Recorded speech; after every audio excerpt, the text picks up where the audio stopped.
नमस्कार मंडळी. आज तर मला काही सुचतच नव्हतं भाजीला काय करावं. शेवटी ठरवलं मी आज पिठलंच करायचं. त्याच्यासाठी मग मी घेतलं मिक्सरचं भांडं. त्याच्यामध्ये टाकल्या मी 4-5 मिरच्या आणि थोडंसं लसूण आणि जिरे आणि थोडीशी कोथिंबीरच्या काड्या टाकल्या त्याच्यामध्ये आणि मिक्सरला फिरवून घेतलं.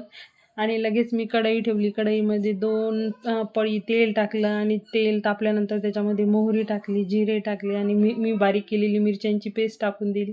छान परतून घेतली आणि त्याच्यामध्ये मी मीठ टाकलं. मीठ टाकल्यानंतर चवीपुरतं हळद टाकली. हळद टाकल्यानंतर मी पाणी टाकलं त्याच्यामध्ये. तुम्हाला किती क्वांटिटीमध्ये पिठलं करायचं तेवढं त्याच्यात पाणी घालायचं आणि लगेच त्या पाण्याला छान अशी उकळी येऊ द्यायची. उकळी आल्यानंतर त्याच्यामध्ये मी बेसन पीठ टाकलं आणि ते छान मस्त असं घट्ट होईपर्यंत त्याच्यात पीठ टाकत राहायचं आणि छान मिक्स करून घ्यायचं.